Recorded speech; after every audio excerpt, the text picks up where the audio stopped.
Hi folks, welcome to Ethereal Mechanics Electrogravity.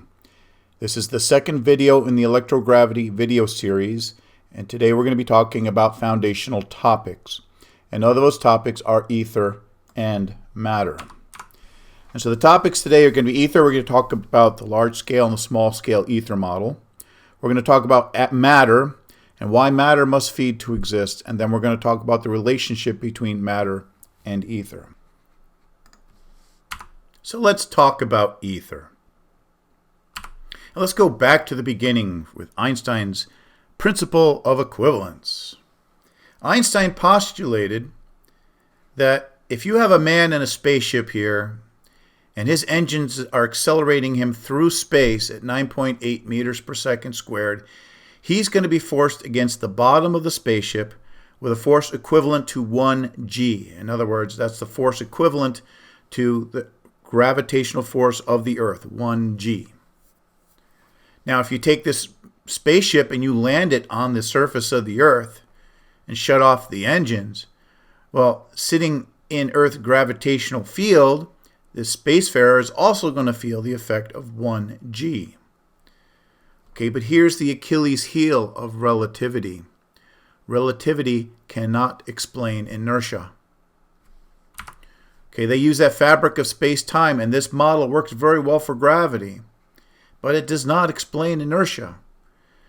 And so that is the sucking chest wound of the theory of relativity, is that their model can explain gravity, but it cannot explain inertia, no matter how much Einstein says they're equivalent. And that is the ultimate fail of the theory of relativity. Now let's go and look at ethereal mechanics. Using the same thought experiment. Okay, this is a demonstration of the ethereal mechanics analog. This green mat here represents empty space. And what I'm going to do is I'm going to introduce the medium. This piece of graph paper represents the medium, the ether. This frame represents the spaceship.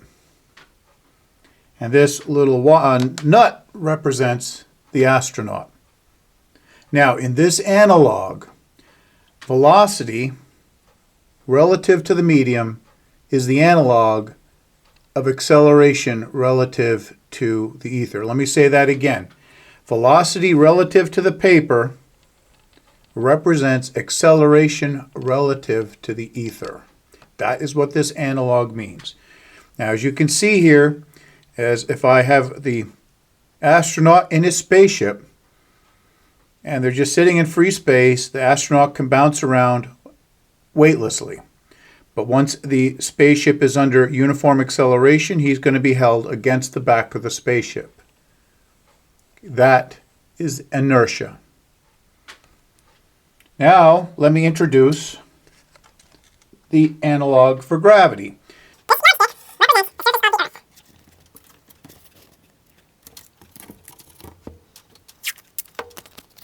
Now, if you're going to do this demonstration, I put little spacers underneath here made of a 3x5 index card folded 4 ways. That gives enough space so the paper can slide underneath pretty easily. So this bar here represents the surface of the Earth.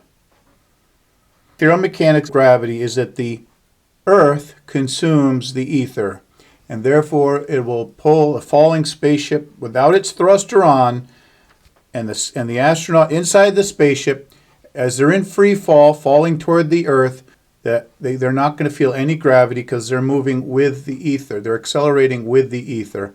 The minute the spaceship hits the ground, then the astronaut will keep on going until gravity holds the astronaut against the bottom of the spaceship. And that's how you explain gravity with the ethereal mechanics analog. Let me put more gravity out here.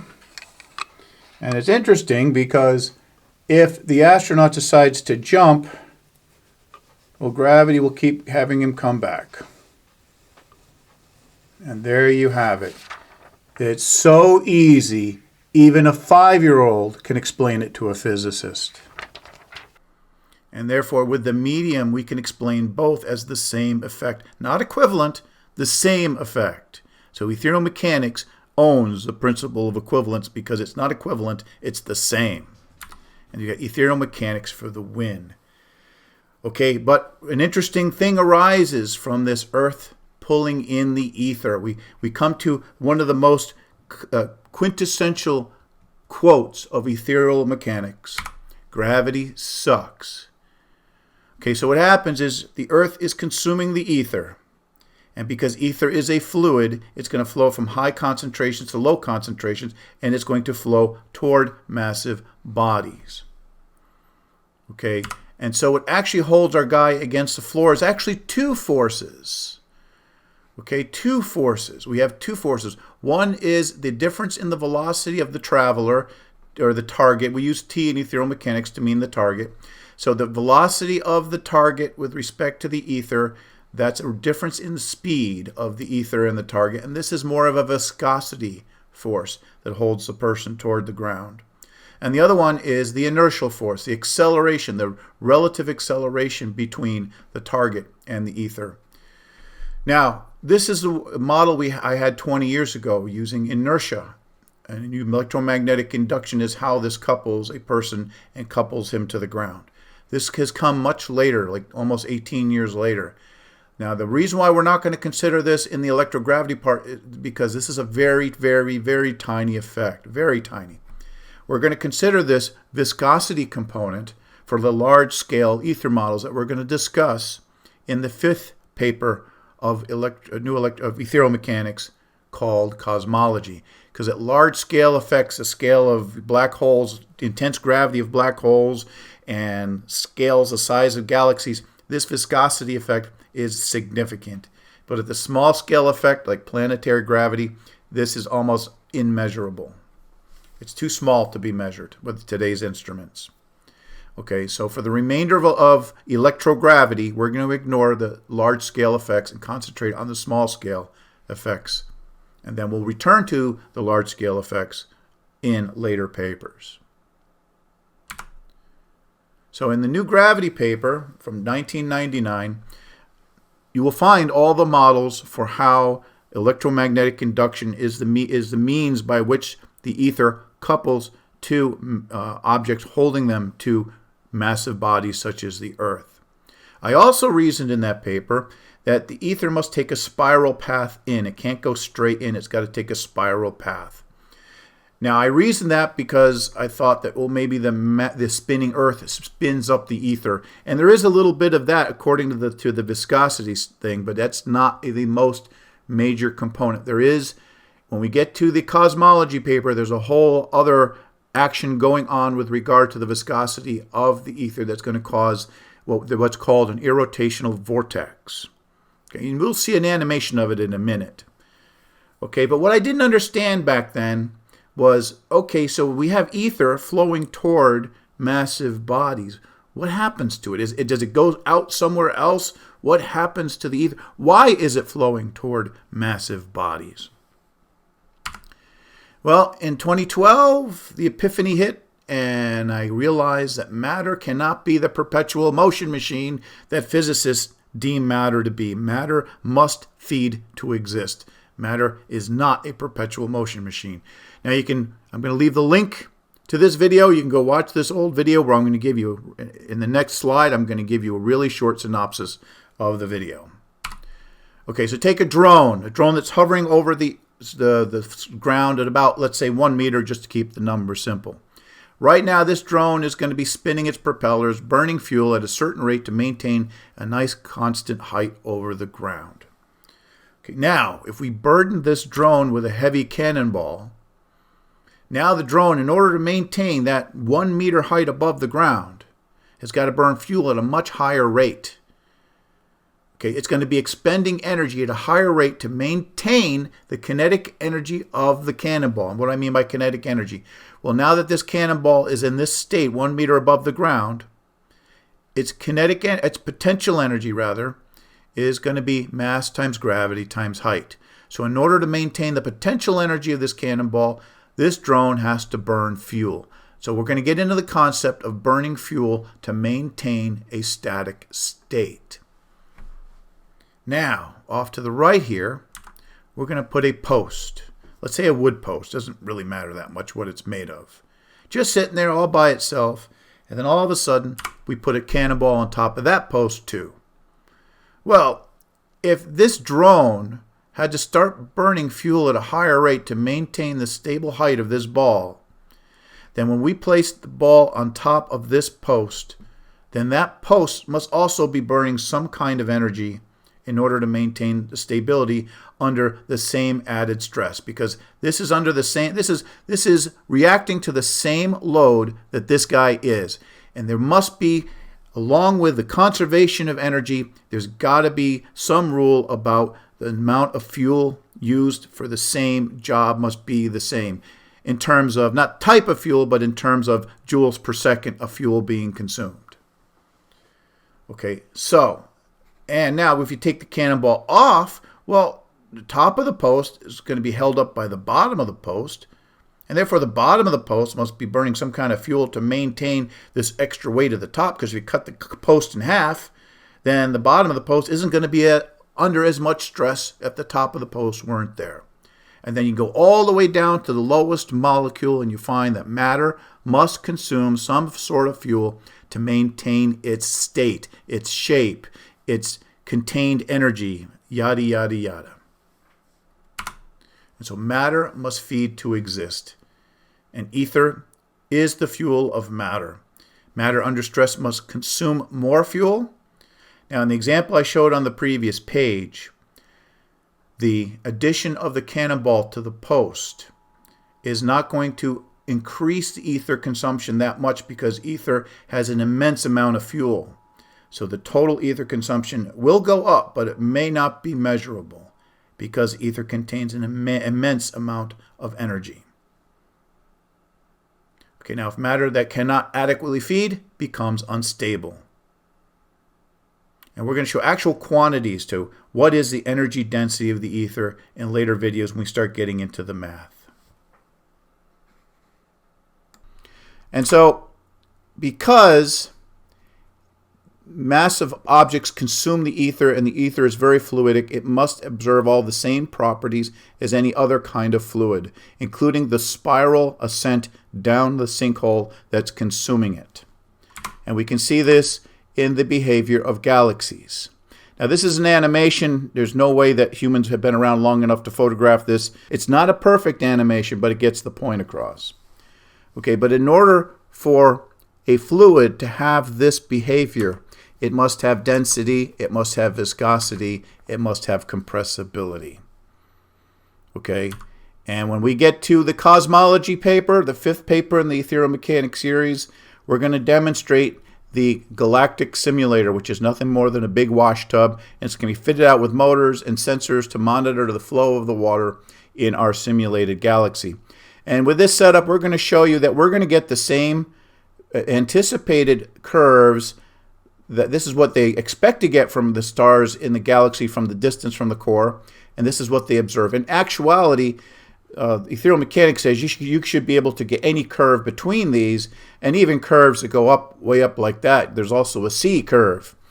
Okay, so based on what's going on, how old the galaxy is, and what the structure of the galaxy is, you can have any kind of curve from A all the way up to C. And we're going to demonstrate all those with my simple galactic simulator. We're also going to be using this simulator to show up properties of light. We're going to use it as a wave tank as well. It'll double as a wave tank. And I'm going to show you how a Crookes radiometer works using water as an analogy.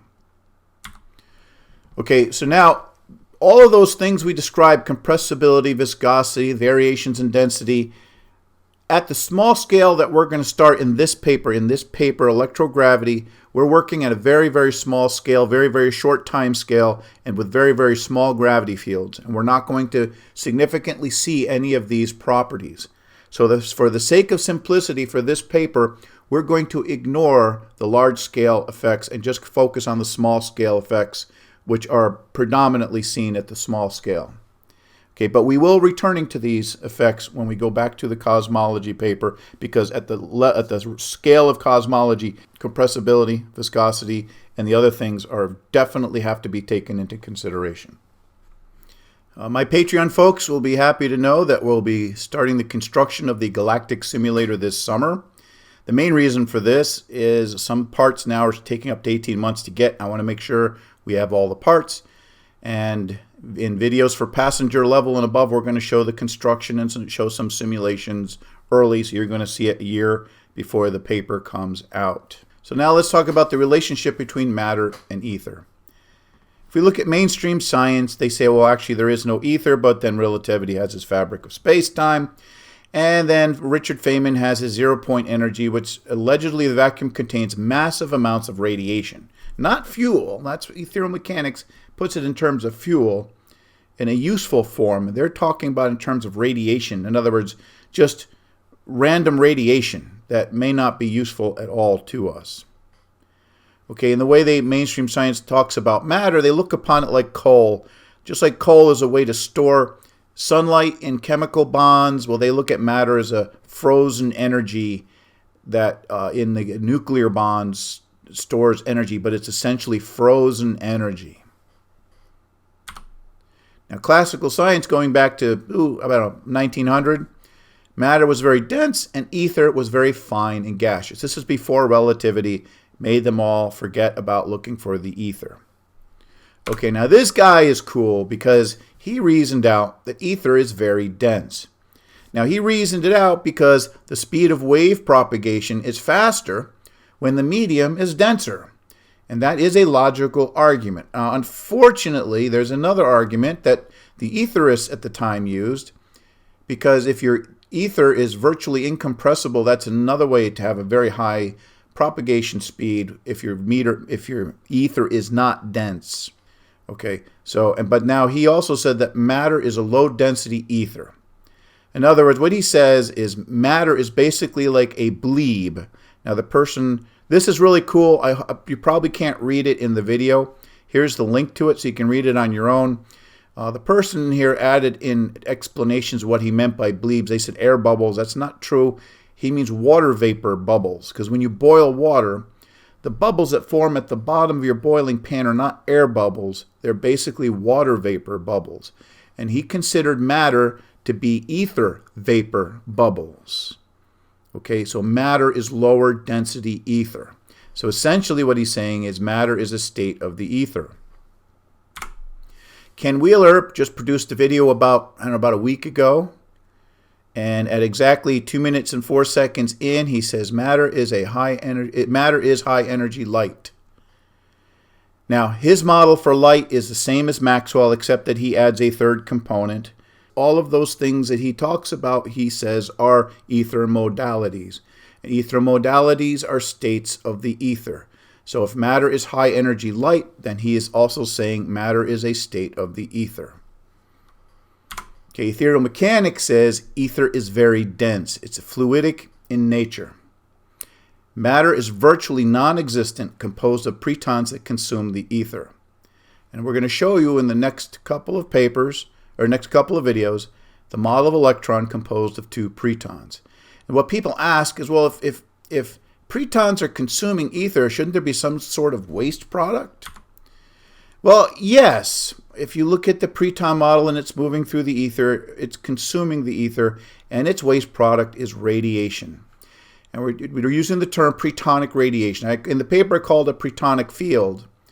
But I want to get away from this concept of a field, because a field seems in a lot of people's brain to be static and stationary. Like people believe the magnetic field around a magnet is a stationary thing that moves with the magnet. Okay, really what it is, it's a radiating field. It's radiation. It goes away and never comes back. And this radiation is responsible for new electromagnetism V5, the electric field, magnetic field, and inertia field. They're all radiative field. There's no static fields in ethereal mechanics. They're all radiative. So basically, protons consume the ether and turn the energy into radiation. And ether consumption is the basis of the gravitational field. It's a little more static, so I'm going to keep that term as a field. I'll probably still use the field interchangeably in the future. Okay, now matter is comprised of 2 or more protons in orbit about each other at the speed of light. Massive amounts of ether is consumed. Most of the radiation is used to keep the system stable and end up canceling each other. So there's very little leaking radiation from this. The amount of radiation, field radiation that leaks is enough to set up things for molecules and for electrons to attract protons and just do your basic molecular functions. Okay, essentially, matter is an ethonic turbine. And this is an artist's rendition of an etheric, it's like starfire that's self-contained, folding in on itself, rolling around itself. Okay, this I found from Shutterstock. I didn't make this. We're going to have real simulations that show you in the future, but this is a good idea, a good simulation that gets the idea across. Now the problem is you interrupt this system and you mess with its stability, you're going to end up releasing the starfire. And that's what you do when you make matter unstable. You release the starfire. Now this is a very inefficient. There's only about 1% of the protonic systems are disturbed in an atomic bomb. We really don't know what we're doing, thank God, because we'd build much bigger bombs if we knew what we were doing. Okay, so let's talk about the sun. The sun is an ether dynamo. Ether gets sucked in, radiation comes out. Now, an interesting thing about humanity is the old expression that goes, if all you have is a hammer, all of your problems begin to look like nails. And so wouldn't you know that in the 1800s, when the only thing that physicists knew that created heat and light was fire, then the sun had to be a big burning ball of coal. And their calculations to the age of the sun based on this burning ball of coal model was thousands to tens of thousands of years old. Now again, this is one-way thinking.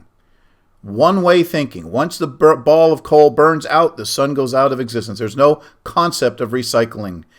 And that's ironic because nature shows recycling all over the place. But anyway, let's continue on. So in the 1900s, physicists came up with a new hammer called nuclear power. And they reasoned that the sun was a big ball of fusion. Okay, again, a one-way process that does not leave any room for recycling. A one-way process. And their calculations using fusion said that the age of the sun was between billions and tens of billions of years old. Okay, now comes ethereal mechanics, where the sun is an ether dynamo, where it's both fusion and fission working in tandem. So as you fuse together the heavier molecules, they sink down, and fission tears them back apart, and the matter is recycled. And the sun is burning ether, and it's recycling the matter. And because of that, ethonics, the calculations, I haven't done the full calculations yet, but it's definitely going to be trillions of years is the age of the sun, if not more. Okay, so that is what the sun is. It's an ether dynamo. I have an older video out on it, but don't worry. When we get into cosmology, you'll get the new updated version of the workings of the sun as predicted by ethereal mechanics. So the summary is ether is the fuel of existence. And to use an analogy of a virtual world, electricity is the fuel of a virtual world. And in nature, all matter is synthesized from protons, just like in the virtual world. All your items are synthesized from pixels. In nature, protonic fields govern the behavior of matter, just like in your virtual world, you have the rules of the virtual environment. Okay, so the next videos, we're going to get hot and heavy into mathematics. These first two videos were mostly conceptual to get everybody understanding the big picture. Now we're going to dive into the details. So the next video, we're going to go into protonics. The next video after that is the first part of the model of matter. And the video after that will be the second part of the model of matter. There may actually be another video after that if there's any items that were left out. So thank you for your help. If you can become a Patreon for as little as $5 a month, become a passenger, you can see the insider videos of the technology that's going on here. And please visit the blog site, and all the main papers can be found at the distinti.com site. Thank you very much.